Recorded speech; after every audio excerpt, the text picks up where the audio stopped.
누가복음 2장 11절. 오늘 다윗의 동네에 너희를 위하여 구주가 나셨으니 곧 그리스도 주시니라. 우선 한 절 봉독해 드렸습니다. 오늘부터 누가복음을 할 것인데, 누가복음을 통해서 사복음서가 다 마찬가지입니다만은, 누가복음은 누구나가 읽으면은 쉽게 이해할 수 있도록 기록된 구성되어 있습니다. 왜 그런가 하면은 기록 동기가 로마 고급 관료인 데오빌로라고 하는 초신자예요.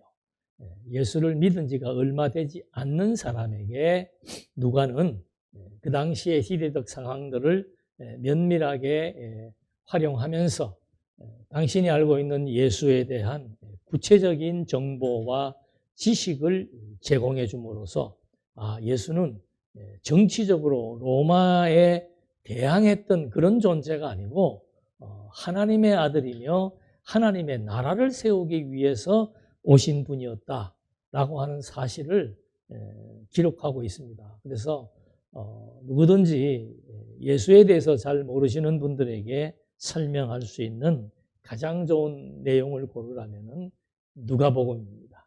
그래서 이제 우리는 누가복음을 통해서 정말 예수가 하나님의 아들 그리스도라고 하는 사실에 대해서 정확하게 파악하고 분석하고 이해하고 믿어 나갈 수 있는 중요한 시간이 주어지기를 바람하지 않겠습니다. 그래서 제목도 예수 새 지평을 열다. 예수님은 새로운 역사의 시작이고 전환점입니다. 그렇기 때문에 예수로부터 열려지는 이 새 지평의 역사가 어떤 것인지를 우리가 확인해 볼 수 있습니다.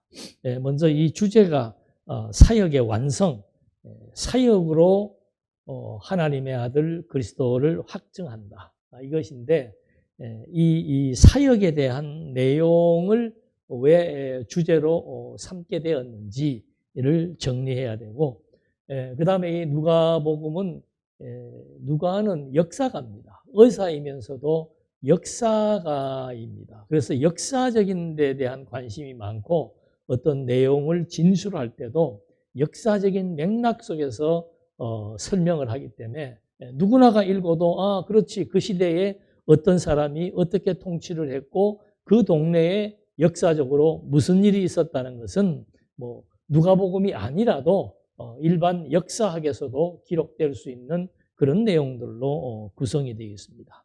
왜 이렇게 역사적으로 진술을 했는가? 세 번째는 방금도 얘기했습니다만은 예수는 하나님의 아들 그리스도다. 이게 도대체 무슨 의미이며 무슨 차이가 있는지를 이제 우리가 복음서를 하니까 정확하게 좀 이해를 하고 넘어가야 될 필요성이 있어 보입니다. 그래서 오늘은 누가복음 전반적인 서론에 대한 내용들을 먼저 하고 1절에서부터 4절까지 이 기록에 대한 동기와 목적, 배경에 해당되는 거죠. 누가가 어떤 동기에 의해서 어떤 목적을 가지고 이것을 기록하게 되었는지 이걸 이제 좀 살펴보도록 하겠습니다. 그래서 먼저 그 주제와 관련된 내용들을 좀 우리가 확인을 해봐야 되는데, 주제는 말 그대로 사역에 대한 완성입니다. 그래서 이 사역은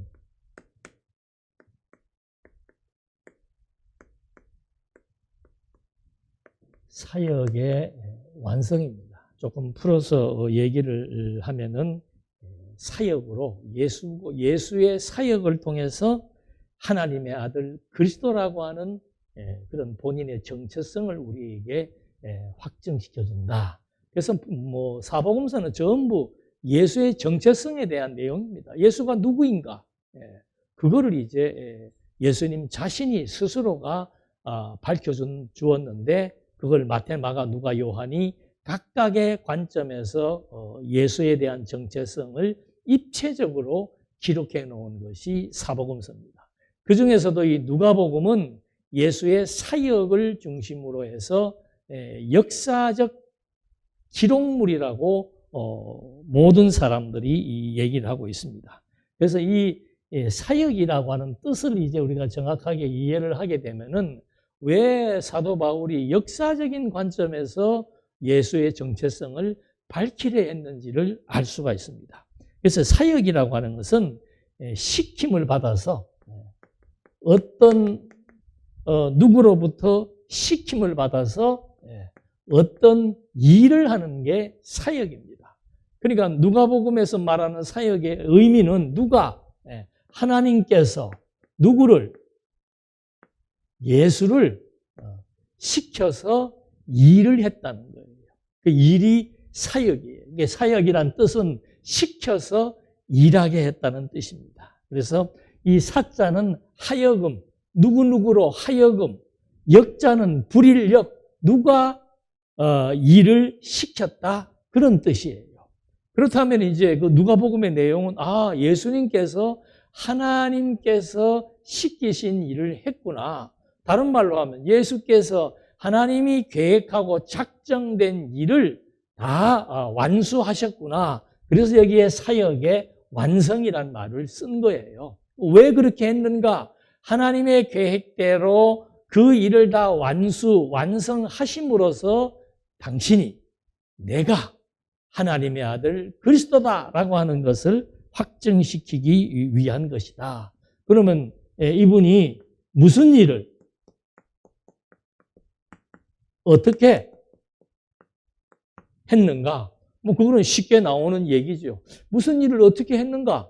그래서 누가복음의 구조가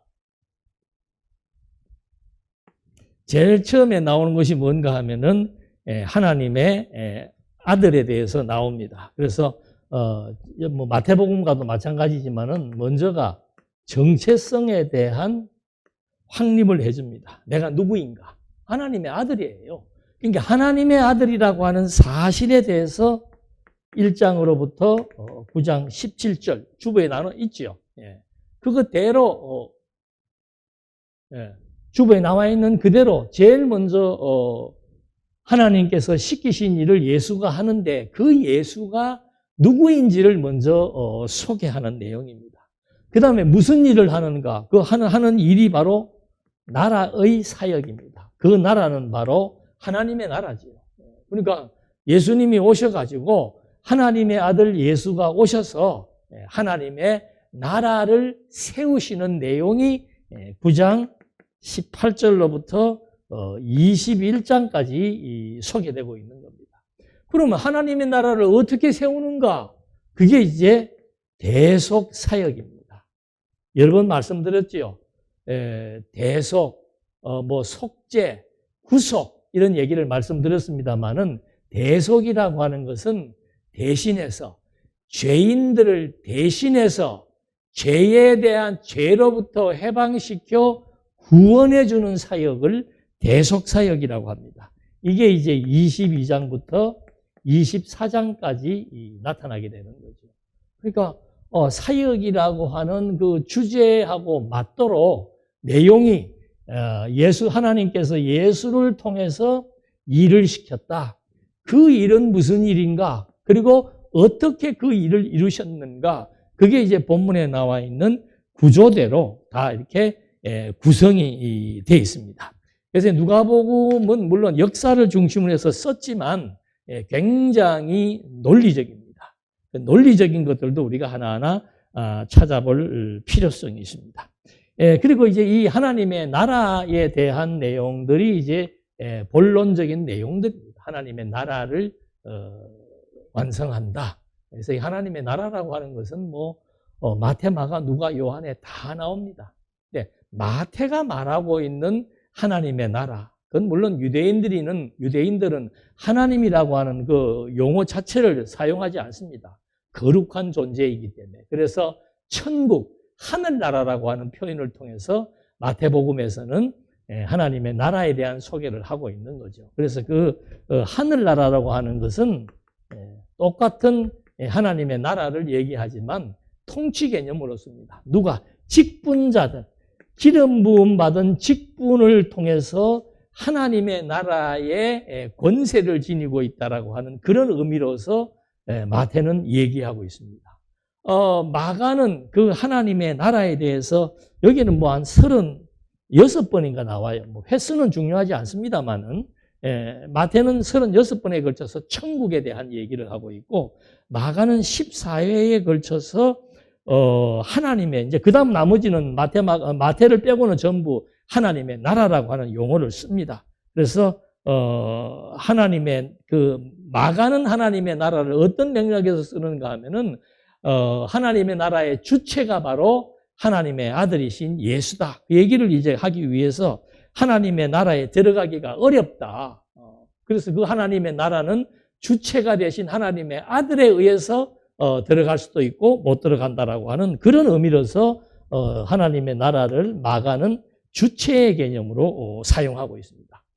누가는 하나님의 나라에 대해서 한 32회 정도 사용을 합니다. 그게 주로 이제 이 본론 내용에 많이 나오고 앞에 나오는 내용은 하나님의 나라의 주체가 바로 이분이라는 것을 설명하기 위해서 나오는데 누가복음에서 말하고 있는 그 하나님 나라에 대한 개념은 가치예요. 가치. 세상과 하나님의 나라 뭐 이런 식으로 속된 것과 거룩한 것 이런 식의 가치 비교를 통해서 하나님 나라의 통치를 하나님의 아들 그리스도가 한다. 이 얘기를 해주고 있습니다. 재밌게도 요한복음에는 딱 2번 나옵니다. 하나님의 나라가 딱 2번 나오는데 요한복음에서는 하나님의 나라를 생명과 관련지어서 설명하고 있습니다. 니고데모에게 사람이 거듭나지 않으면은 무엇을 볼 수 없다?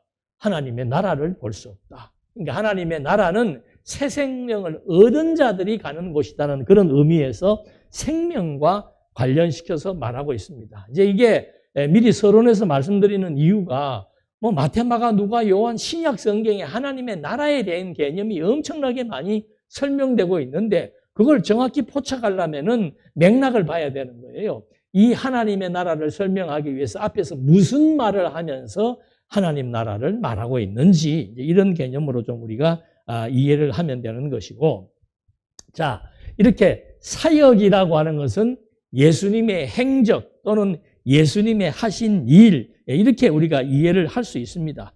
그래서 이걸 이제 누가는 역사학자니까 역사적인 관점에서 예수님의 하신 일들을 기록을 하는 겁니다.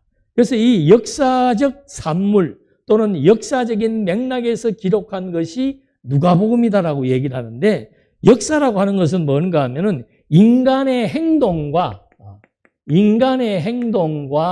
그 사회의 변화를 일반 역사, 보편적인 역사의 개념으로 설명을 합니다. 그러니까 뭐 대한민국에서 발생되어진 사회적인 문제 또는 여러 가지 사건, 상황, 이 전부 인간과 관련된 거죠. 그래서 인간과 관련된 행동과 사회적 관련된 여러 가지 사항들에 대해서 기록한 것을 일반적으로 역사라고 얘기하는데 성경의 역사는 조금 이제 그 개념이 다릅니다. 성경, 누가가 말하고 있는 역사적 관점이라고 하는 것은 일반적으로 말하는 역사적 관점이 아니고 누가가 말하는 역사적 관점은 하나님과 인간의 관계 속에서 이루어지는 과정을 의미하는 겁니다.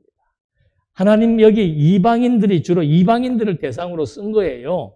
인간, 하나님 이방인들이 있는데 그 이방인들에게 하나님의 아들 예수 그리스도를 통해서 이 관계가 어떠한 관계인지를 설명하기 위해서 역사적인 관점에서 기록하고 있다. 그래서 누가는 일반 역사와 성경적 관점의 역사를 다 이렇게 혼합시켜서 일반적인 역사적인 배경들을 설명하면서 이 역사에 대한 해석, 의미를 어떻게 하고 있는가? 하나님과 그리스도와 관련지어서 설명하는 것이 누가복음이 말하고 있는 역사적 해석의 특징입니다. 일반 역사만 쭉 나열하는 것이 아니고 이러이러한 사건들, 헤롯 때 일어났던 이런 사건들이 하나님께서 그리스도를 통해서 어떤 의미를 주시려고 이 사건이 기록되었는지 이런 관점으로 접근을 하고 있습니다. 그래서 누가복음에서의 역사적인 관점이라고 하는 것은 예수와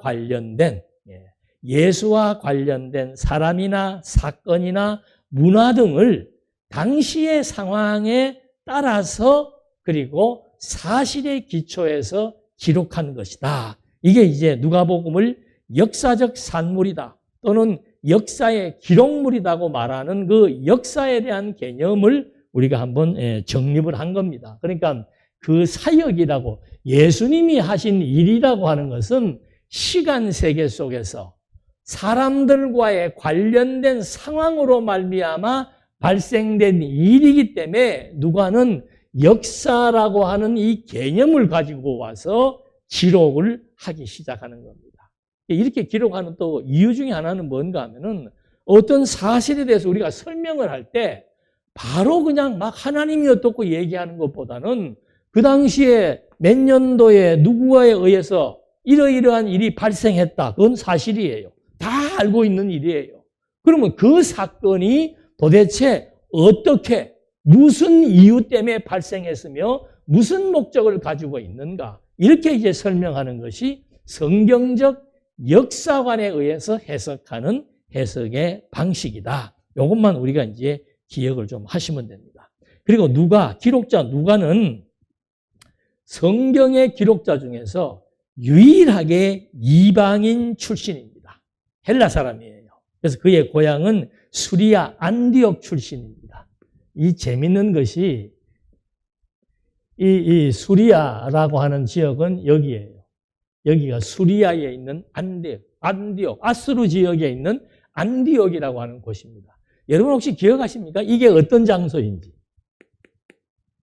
수리아에 있는 안디옥이라고 하는 것은 이방교회가 처음 세워진 장소예요. 그래서 바울과 바나바가 예루살렘에서 여기에 학대가 있으니 예루살렘에서 핍박이 주어지고 하고 그 다음에 여기에 파송되어 가지고 교회가 세워졌는데 그 교회에 있는 그 지역에서 바로 누가가 출생을 한 거예요. 그러니까 누가는 예수님의 직계 제자가 아닙니다. 그런데도 불구하고 예수에 대해서 많은 정보를 가지고 있다. 그 이유는 뭔가? 이때 전해진 그런 복음의 내용들을 통해서 누가가 많이 알고 있었고 그 다음에 결정적인 것은 누가가 사도 바울과 같이 동행하면서 사도행전의 선교지에 여행을 했던 사람. 그래서 사도행전도 누가가 기록을 한 거예요. 그러니까 본인이 가지고 있는 예수에 대한 지식이 나름 이제 정확하다라고 하는 전제를 이렇게 그의 출생 배경을 통해서도 확인을 해볼 수 있습니다.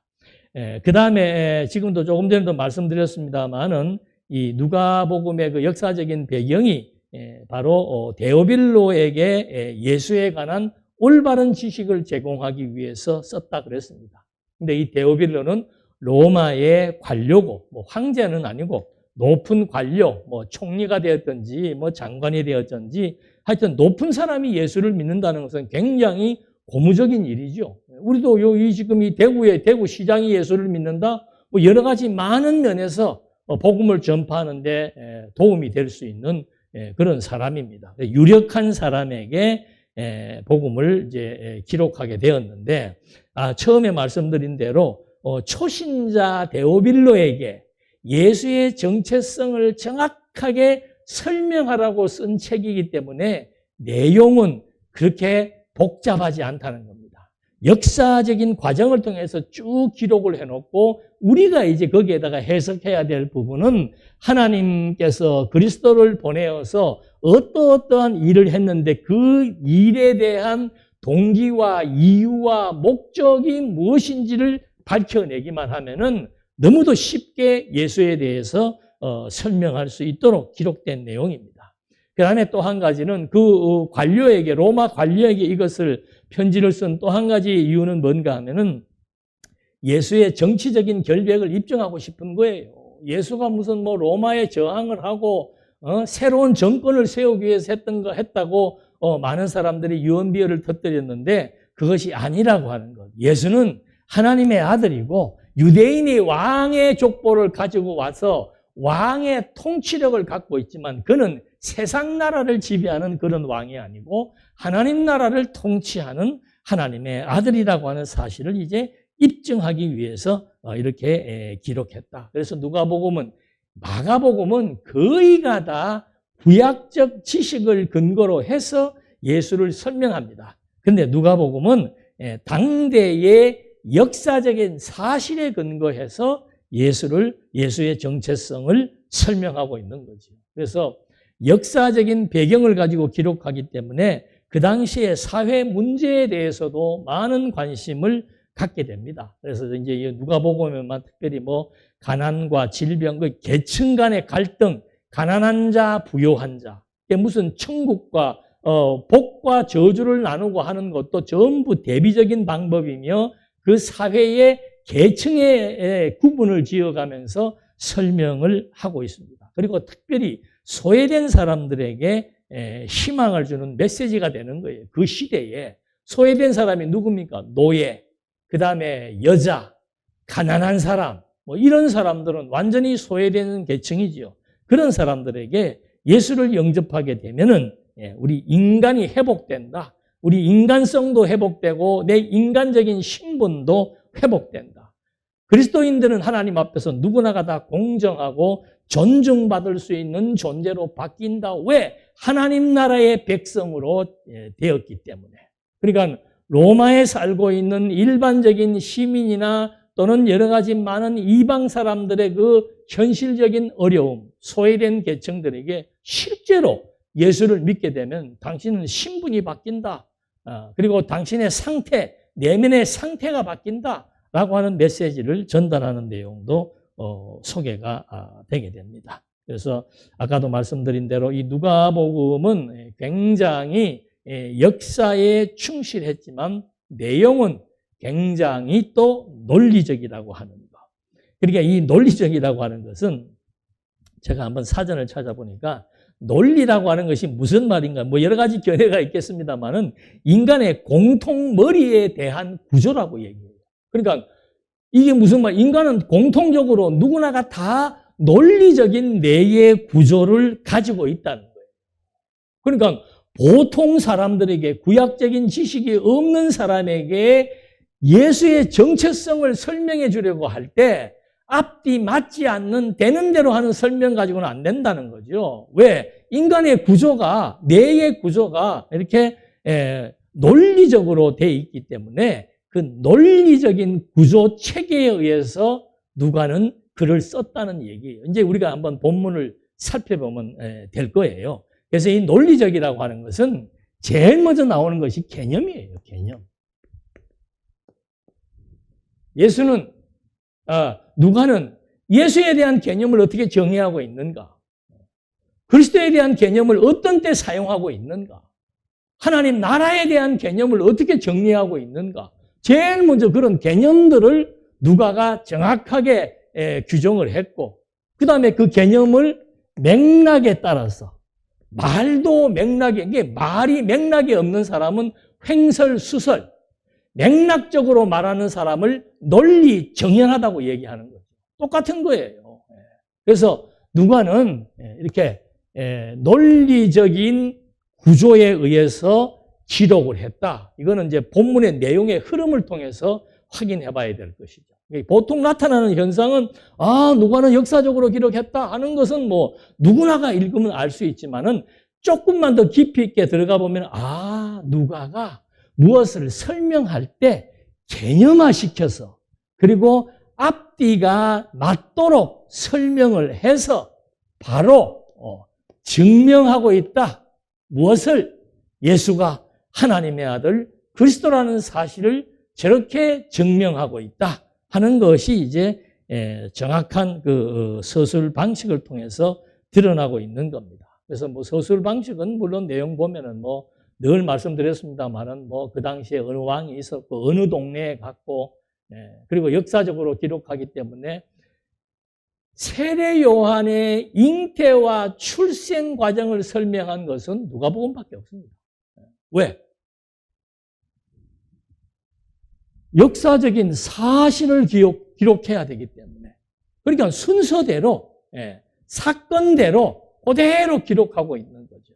그래서 이렇게 이제 특별한 그 서술 방식에 대한 것들을 간단하게 정리를 해보고 이렇게 누가가 하나님의 나라에 대해서 나라를 세우려고 하는 그 근거는 어디에 있는가?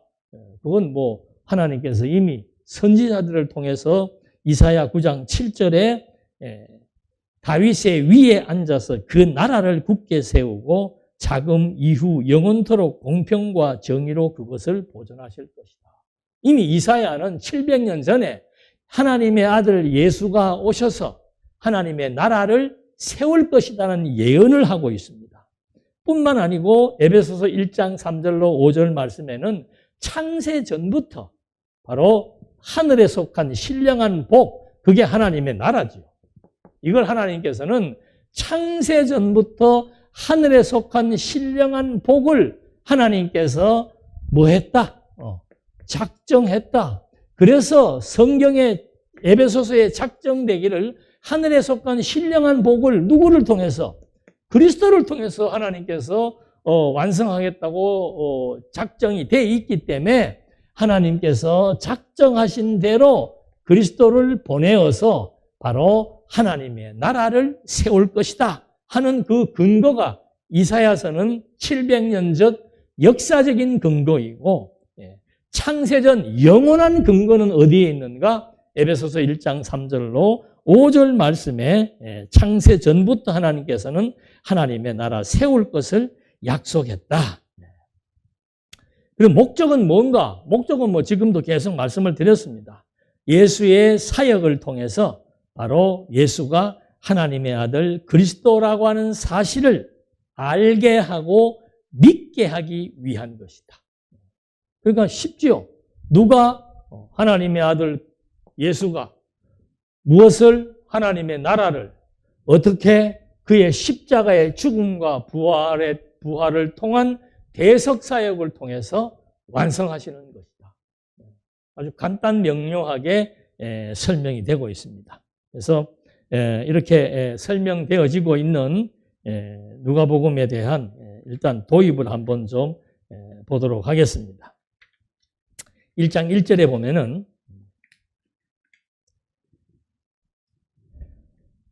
1장 1절부터 이게 이제 그 다른 복음서하고 비교해 보면 이렇게 설명을 시작하는 것은 누가밖에 없습니다. 한번 보실까요? 우리 중에 이루어진 사실에 대하여.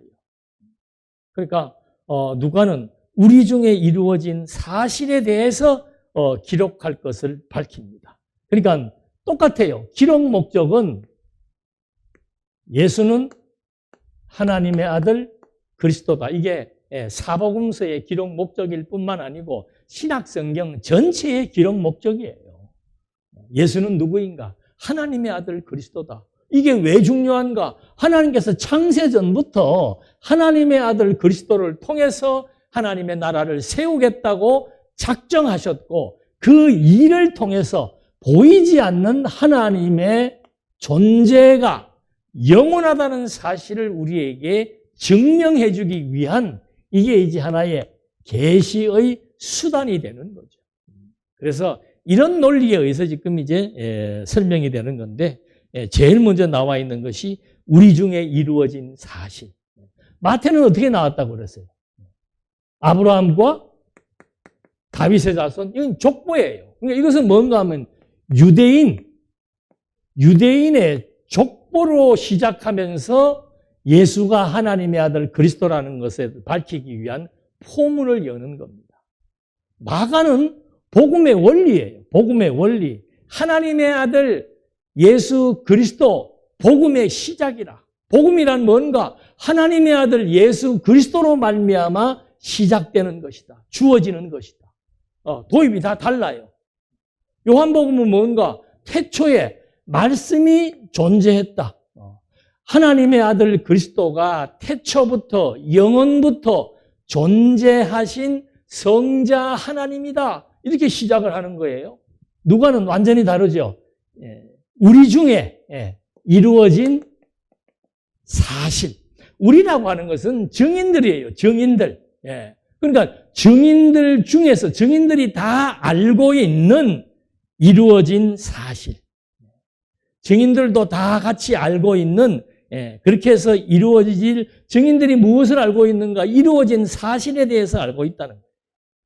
그래서 이루어진 사실이라고 하는 것은 원어적으로 풀면은 확실히 믿다, 그 말입니다. 이루어진 사실이니까 그 말 뜻이 확실히 믿다 또는 완전하게 성취하다, 그런 뜻입니다.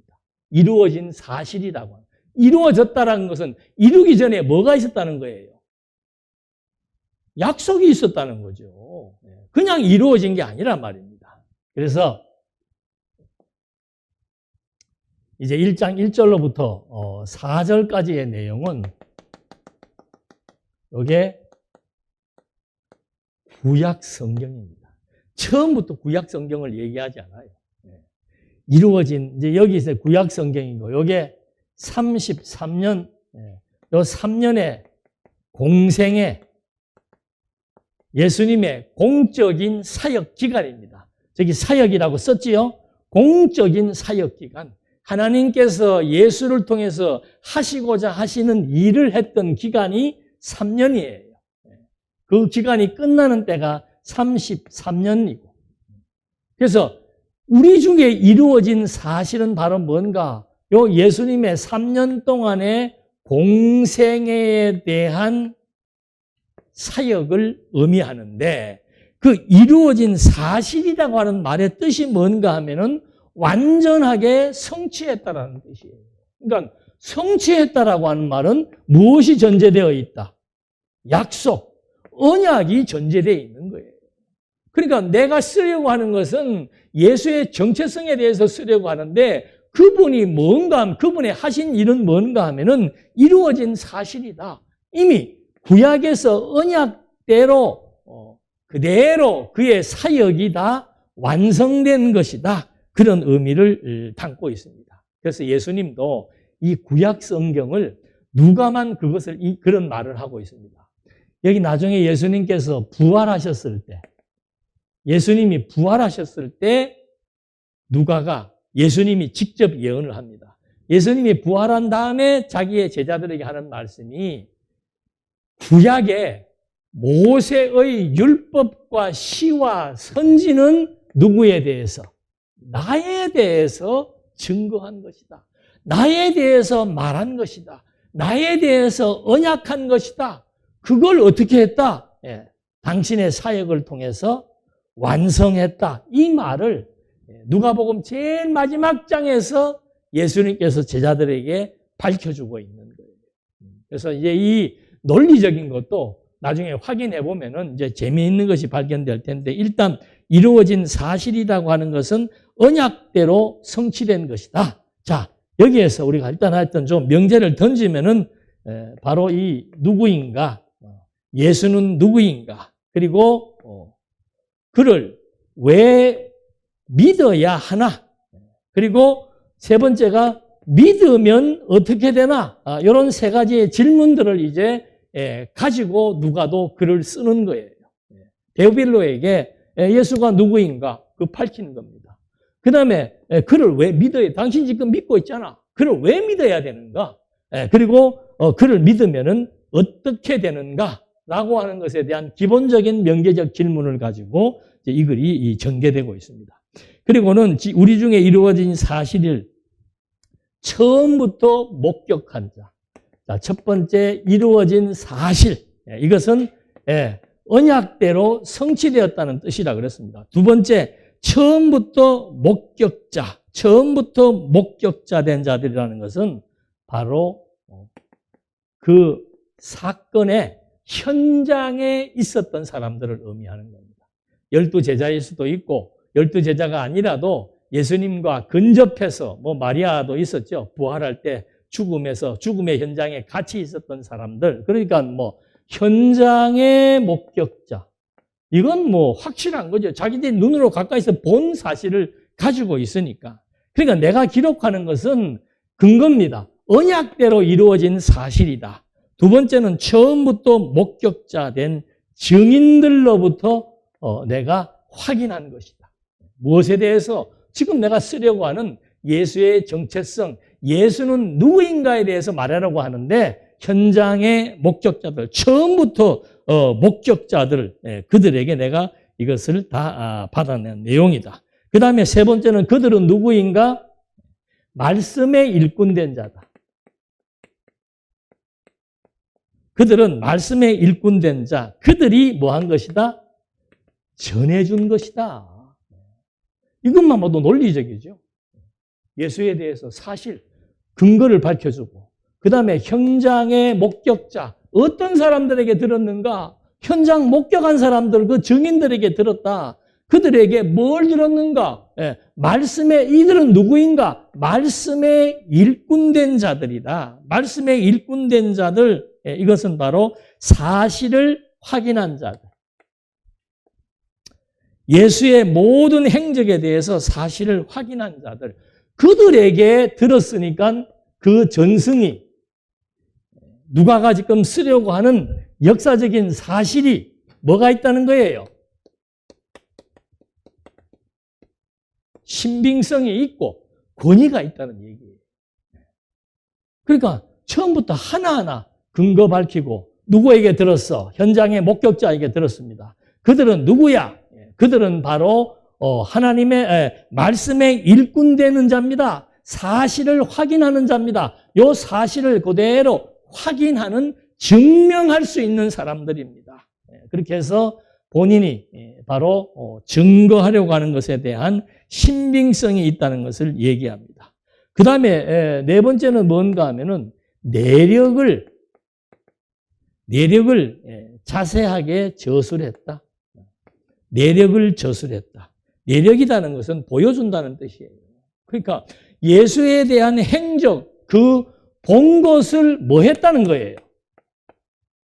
기록했다는 겁니다. 이 기록이라고 하는 것은 굉장히 중요한 의미가 담겨져 있는 겁니다. 기록이라고 하는 것. 그래서 이 기록이라고 하는 것은 사실에 대한 증거 행위가 되는 겁니다. 기록이라고 하는 것은. 기록물이라고 하는 거예요. 지금도 무슨 사건이 있으면 녹취한 거 있냐 그러잖아요. 기록물이 있냐 이거예요. 그러니까 예수의 정체성을 밝히는데 기록을 했다라고 하는 것은 증거의 수단이 되는 겁니다. 그리고 기록을 했다는 그 기록물은 바로 지식을 보존하는 기능이 있는 겁니다. 기록했다라고 하는 것.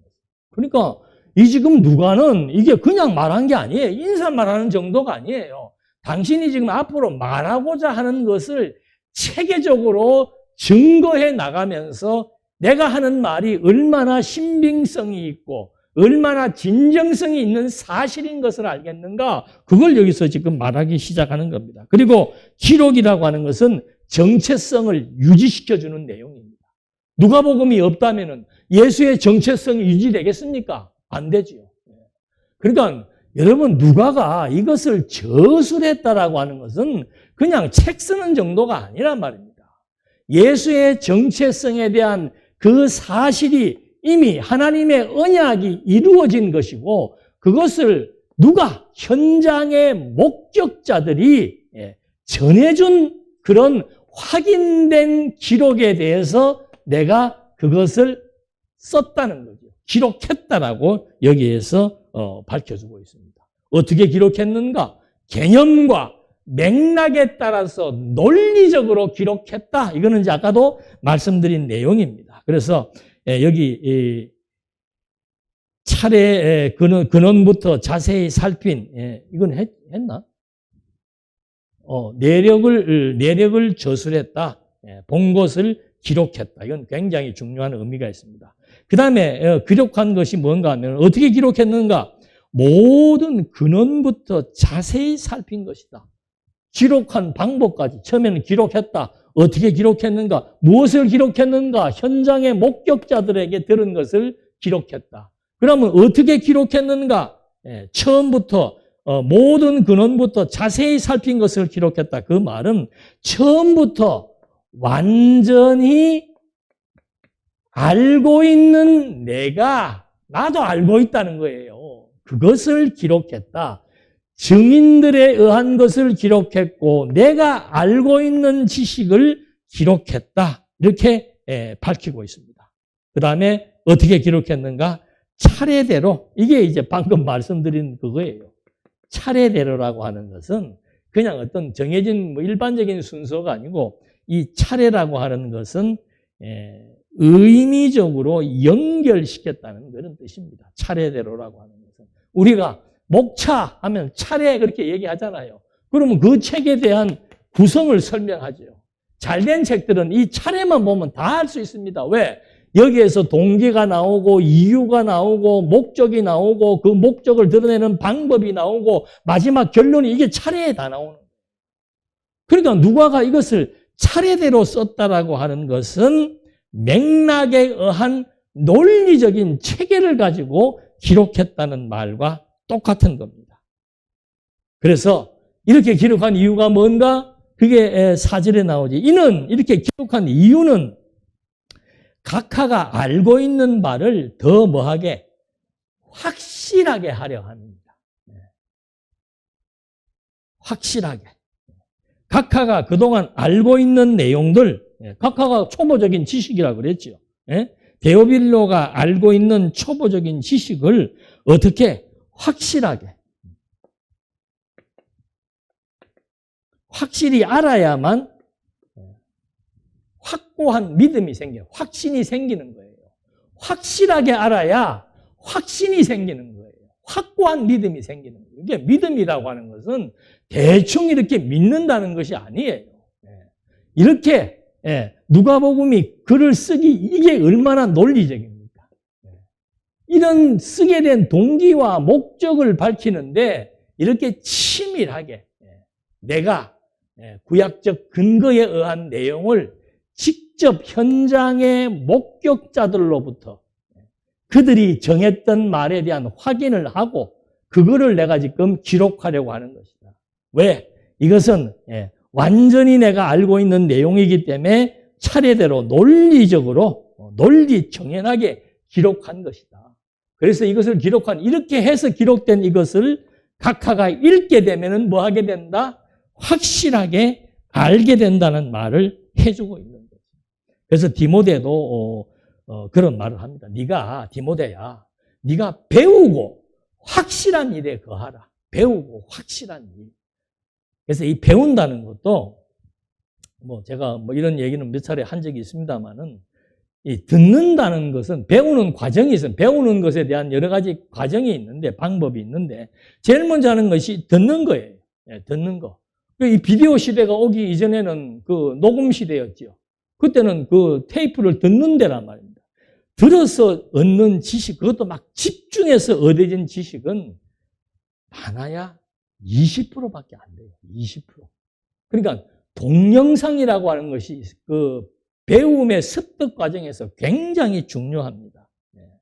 그 다음에 보는 것은 그것보다 좀 더 늦게 한 30-40%의 지식을 얻게 됩니다. 그러니까 여러분들이 속으면 안 됩니다. 지금 이렇게 1시간 강의를 들을 때 똑같이 내가 지금 전했던 내용을 100% 내가 다 이해하고 있다? 천만의 말씀입니다. 집중해서 들어봐야 20-30%입니다. 그거를 기록을 해야 되는데 쓰는 것도 받아쓰기가 아니에요. 자기의 언어로 요약을 해야 되는 거예요. 그래서 제가 이런 것들이 궁금해서 한번 옛날에 그 서울대학교 청강을 한 2년 동안 한 적이 있는데 그때 궁금했던 중에 하나가 뭔가 내 옆에 앉아있는 학생은 어떻게 메모를 하는지 그게 너무 궁금하더라고요. 그게 공부 잘하는 애들하고 못하는 애들은 정리하는 요약 내용부터 다르고 요약 방식부터 다른 거예요. 그래서 보면서 한 학생을 보니까 전부 영어로 다 해놔서 모르겠더라고. 그래서 그 다음에 다른 애 거 보니까 이제 한글로 해놨는데 정말로 논리정연하게 딱딱 요약만 해놓은 거예요. 그림으로 하든지. 그래서 요즘에 그 기억에 대한 교수들이 강의하는 내용이 뭔가 도표를 만들어라는 거예요. 도표. 그 도표가 뭔가 하면 요약, 자기의 언어로 요약하란 말입니다. 강의를 듣는데 이걸 어떻게 받았습니까? 들으면서 중요하게 나오는 내용에 대해서 자기 단어로 딱딱딱 요약을 해서 정리를 하라는 거죠. 그리고는 다시 한번 집에 가서 생각하고 질문하고 그리고 다시 또 정리하는 이런 과정이 있어야 한 70% 정도 내용을 습득한다는 거예요. 그리고 이제 더 높은 단계의 습득을 하려면은 말로 해봐야 되는 거예요. 말로. 그래서 지금 오후 시간에 우리 하잖아요, 세미나. 그게 뭔가? 자기들이 준비해 와서 자기들이 말하다 보면은 무엇이 궁금했는지, 뭐가 이해가 안 갔는지 그런 과정들을 많은 숫자가 아니지만 공부를 하고 싶어 하는 사람들이 모여서 그런 과정에 공부를 하는 거란 말이에요. 그렇게 해야 어디 가서 예수가 누구냐고 누가 물으면은 술술술술 설명을 할 수 있는 거예요. 이게 제일 위험한 공부가 뭔가 하면 참석해서 들었다고 해서 안다. 동영상을 보았다고 해서 내가 안다. 천만의 말. 자기가 직접 공부한 내용에 대해서 요약하고 정리해보지 않고 그리고 그 내용에 대해서 친구들하고 토론해보지 않고서는 정확하게 내 머릿속에 각인되지 않는다는 거죠. 그래서 이 배우고 확실한 바, 첫 번째 단계는 기록이에요. 기록. 기록물. 여러분도 강의를 들었으면 써보라는 얘기죠. 자, 이렇게 해서 지금 누가는 1절과 4절 말씀에 있어서 내가 말하고자 하는, 밝히고자 하는 그 대상에 대한 기록의 과정을 이렇게 주도 면밀하게 밝혀주고 있다는 겁니다. 그래서 누가복음을 보게 되면은 무엇을 알 수 있겠습니까? 아주 일목요연하게 정리된 내용을 통해서 정말로 예수는 하나님의 아들이 뭐하구나? 확실하구나 하는 것에 대한 확신을 갖게 된다라고 하는 내용을 우리가 확인해 볼 수 있는 겁니다. 시간이 조금 남았길래 팁으로 드립니다. 아까 말씀드린 대로 예수, 그리스도, 하나님의 아들. 예수라고 하는 말은 그 성경에 있는 그대로예요. 자기 백성을 죄에서 구원할 자. 그래서 성경에서 예수 이렇게 말을 할 때는 구원자 이렇게 생각하시면 되는 겁니다. 구원자. 예수는 자기 백성을 죄에서 구원하실 뿐이다. 그 다음에 그리스도는 뭔가? 말 그대로 기름 부음 받은 자예요. 그러면 기름 부음 받은 자의 성격은 뭔가? 예수의 성격은 구원자고 기름 부음 받은 자의 성격은 중보 사역자라 이 말입니다. 기름 부음 받은 자는 구약에서 기름 부음 받은 자는 하나님, 보이지 않는 하나님을 대신해서 백성들에게 하나님의 존재를 확증시켜 주는 겁니다. 그래서 예수를 기름 부음 받은 그리스도라고 말하는 것은 보이지 않는 하나님의 존재를 확실하게 보여주기 위해서 그의 직분을 완성시키는 내용이라 이 말입니다. 기름 부음 받은 그리스도 그러면은 그는 선지자요, 제사장이요, 왕이라고 하는 그런 내용들이 함의된 의미에서 그리스도 중보 사역자로서의 의미를 그리스도가 담고 있다. 그럼 하나님의 아들은 뭔가? 하나님의 아들이라는 말은 말 그대로 말씀으로 창세 전부터 영원부터 말씀으로 존재하신 성자 하나님이다. 그런 뜻이에요. 하나님의 아들, 그 말은 창세 전부터 하나님, 성부 하나님하고 함께 존재했던 성자 하나님을 의미한다. 그래서 하나님의 아들이란 말은 본성 사역을 의미하는 거예요. 예수는 무슨 사역이라고요? 구원 사역. 그리스도는 중보자의 사역. 하나님의 아들은 그의 본성을 드러내는 사역. 이렇게 해서 그의 이름도 각각의 특성과 의미를 가지고 있기 때문에 이제 누가복음을 공부할 때 이런 독특한 이름의 성격들을 이해하시면서 진짜 그 이름대로 걸맞는 내용이 소개되고 있는지 그걸 확인해 보면 더욱 재밌는 거죠. 기도하시겠습니다.